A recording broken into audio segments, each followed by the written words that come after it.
యుద్ధంలో ఎవరికి విడుదల లేదు. ಈ ಒಂದು ಯುದ್ಧದಲ್ಲಿ ಯಾರಿಗೂ ಬಿಡುಗಡೆ ಇಲ್ಲ, తప్పించుకోవడానికి అవకాశం లేదు. ತಪ್ಪಿಸಿಕೊಳ್ಳುವ ಅವಸರತೆ ಇಲ್ಲ. నువ్వు బలవంతుడుగా ఉండకపోతే ನೀನು ಬಲಿಷ್ಠನಾಗಿ ಇರುವುದೇ ಇದ್ದರೆ ఖచ్చితంగా అపవాది చేతిలో ఓడిపోతావు. ಖಂಡಿತವಾಗಿ ಆ ಒಂದು ಅಪವಾದಿ ಕೈಯಲ್ಲಿ ನೀನು ಸೋತು ಹೋಗುತ್ತಿ. నువ్వు బలవంతుడుగా ఉన్నావని ఎలాగో తెలుస్తుంది? ನೀನು ಬಲಿಷ್ಠನಾಗಿ ಇದೆಯಾ ಅಂತೇಳಿ ಹೇಗೆ ತಿಳಿಯುತ್ತೆ?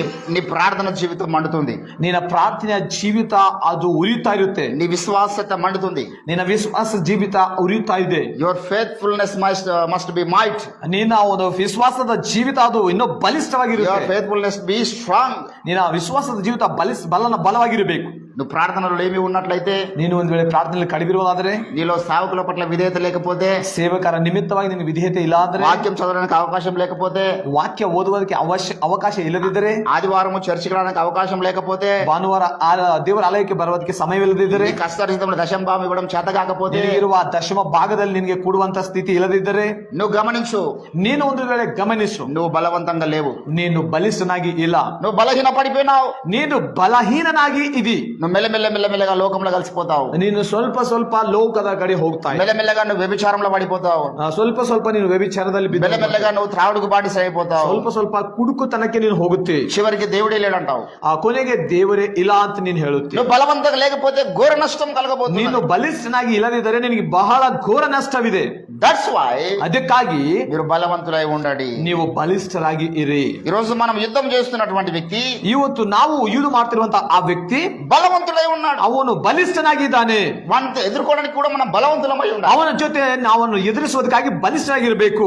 వాడు ఆషామషి మనిషి కాడు, ಅವನು ಸಾಧಾರಣ ವ್ಯಕ್ತಿ ಅಲ್ಲ, వాడు చాలా బలవంతుడు అన్ని విషయాల్లో. ಅವನು ಬಹಳ ಬಲಿಷ್ಠವಾದ ವ್ಯಕ್ತಿ ಎಲ್ಲ ವಿಷಯಗಳಲ್ಲಿ.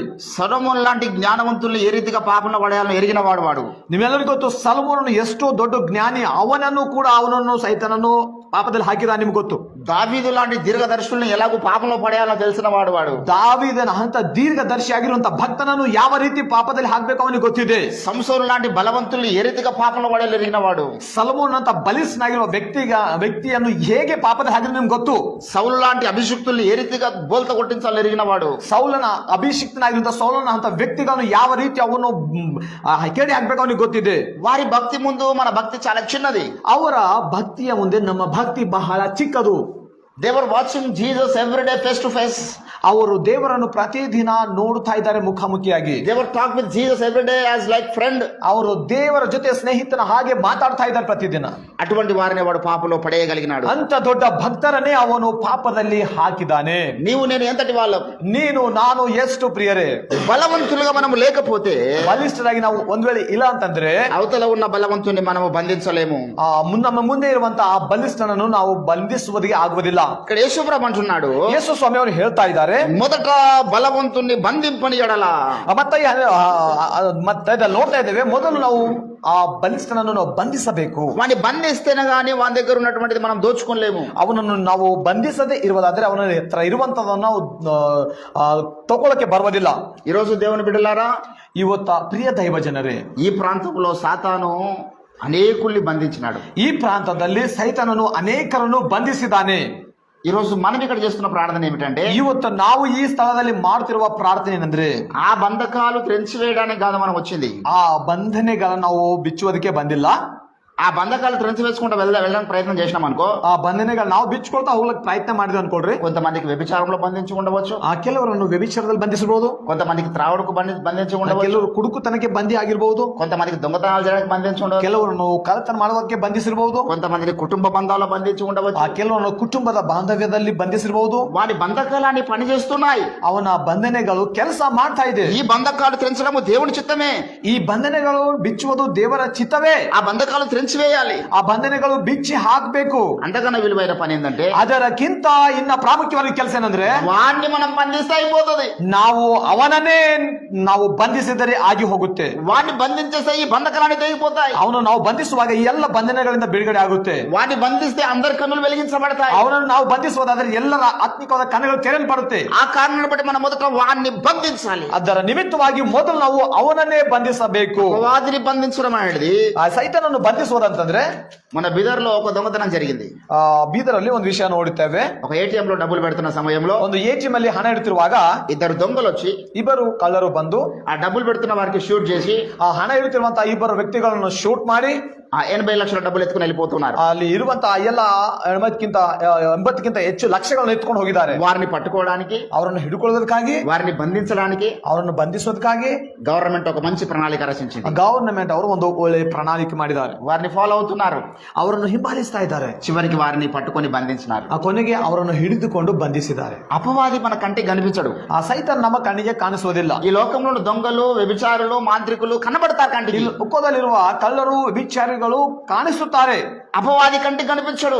ಆದರೆ ಸೈತಾನು ನಮ್ಮ ಕಣ್ಣಿಗೆ ಕಾಣಿಸುವುದಿಲ್ಲ. ఎలాగో మనం బంధించగలం. ನಾವು ಹೇಗೆ ಮತ್ತೆ ಅವನನ್ನು ಬಂಧಿಸುವುದು? అంటే నువ్వు మొదట బలవంతుడవై ఉండాలి వారిని గుర్తించడానికి. ಅದಕ್ಕಾಗಿ ನೀವು ಮೊದಲು ಅವನನ್ನು ಗುರುತಿಸುವುದಕ್ಕಾಗಿ ನೀನು ಬಲಿಷ್ಠನಾಗಿರಬೇಕು. First of all you have under the guidance of the holy spirit. ಮೊಟ್ಟ ಮೊದಲನಾಗಿ ನೀನು ಪರಿಶುದ್ಧಾತ್ಮನ ನಡುವಿಕೆಯಲ್ಲಿ ನೀನು ಇರಬೇಕು. We should guided by the holy spirit. ನಾವು ಪರಿಶುದ್ಧಾತ್ಮನ ಮೂಲಕ ನಡೆಯಲ್ಪಡುವಂತವರಾಗಿರಬೇಕು. Then only you overcome the demon schemes. ಅವಾಗ ಮಾತ್ರ ನಾವು ಎಲ್ಲ ದುರಾತ್ಮನ ಸೈತನ ಕಾರ್ಯಗಳನ್ನು ಜಯಿಸುವಂತರಾಗುತ್ತೇವೆ. Then only you avoid all the demon schemes. ಅವಾಗ ಮಾತ್ರ ನಾವು ಎಲ್ಲ ದುರಾತ್ಮನ ಶಕ್ತಿಗಳನ್ನು ಬಂಧಿಸುವಂತರಾಗುತ್ತೇವೆ.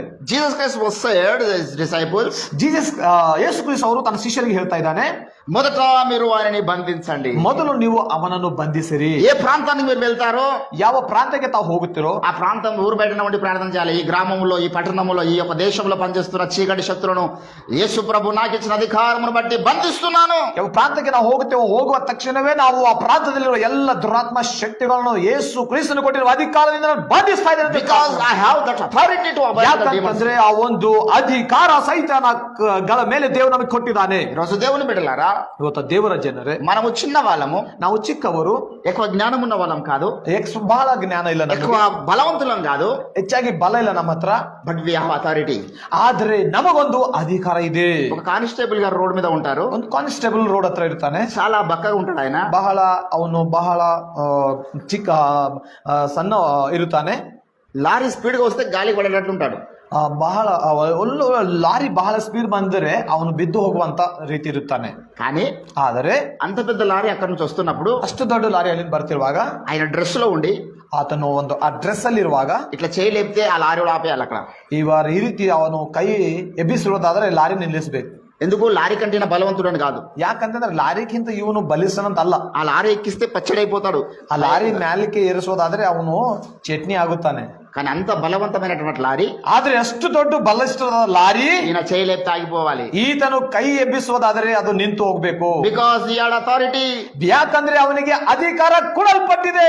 That kind of authority God has given to us. ಅಂತ ಒಂದು ಅದಕ್ಕಿಂತ ದೊಡ್ಡ ಅಧಿಕಾರ ದೇವರು ನಮಗೆ ಕೊಟ್ಟಿದ್ದಾನೆ. those who are believe Jesus Christ, ಯಾರಾದರೂ ಯೇಸುವನ್ನು ನಂಬುತ್ತಾ ಇದ್ದಾರೋ, those who are saved by the Jesus Christ, ಯಾರಾದರೂ ಯೇಸುವಿನಲ್ಲಿ ರಕ್ಷಣೆ ಹೊಂದಿರುವಂತವರಾಗಿದ್ದಾರೋ, that people have that authority. ಆ ಎಲ್ಲ ಜನರು ಆ ಒಂದು ಅಧಿಕಾರ ಹೊಂದಿಕೊಂಡು we should use that. ನಾವು ಅದನ್ನು ಉಪಯೋಗಿಸಬೇಕು. we should use always wherever we go. ನಾವು ಯಾವಾಗಲೂ ಎಲ್ಲಿಗೆ ಹೋಗ್ಲಿ ಅದನ್ನು ನಾವು ಉಪಯೋಗಿಸುವಂತವರಾಗಿರ್ಬೇಕು. ಈ రోజు ಬೀದರ್ ಪಟ್ಟಣ ಈ యొక్క ಜಿಲ್ಲಾలో ಈ ಒಂದು ಬೀದರ್ ಜಿಲ್ಲೆಯಲ್ಲಿ our main aim is that, ನಮ್ಮ ಪ್ರಾಮುಖ್ಯವಾದ ಉದ್ದೇಶವೇನೆಂದ್ರೆ abide the demon. ಎಲ್ಲ ದುರಾತ್ಮ ಕಾರ್ಯಗಳನ್ನು ನಾವು ಬಂಧಿಸಬೇಕು. to abide the demon schemes. ಎಲ್ಲ ಸೈತಾನಗಳ ದುರಾತ್ಮಗಳನ್ನು ಬಂಧಿಸಬೇಕು. automatically they will obey. ನಾವು ಬಂಧಿಸುವಾಗ ಅವರು ಖಂಡಿತವಾಗಿ ಅವರು automatically the evil spirits are obey to you because you have that authority. ಯಾಕಂತಂದ್ರೆ ಆ ಅಧಿಕಾರ ನಮಗಿದೆ, ಅದರ ನಿಮಿತ್ತ ಎಲ್ಲ ದೆವ್ವಗಳು ನಮಗೆ ಅಧೀನವಾಗುತ್ತೆ. Hallelujah, hallelujah.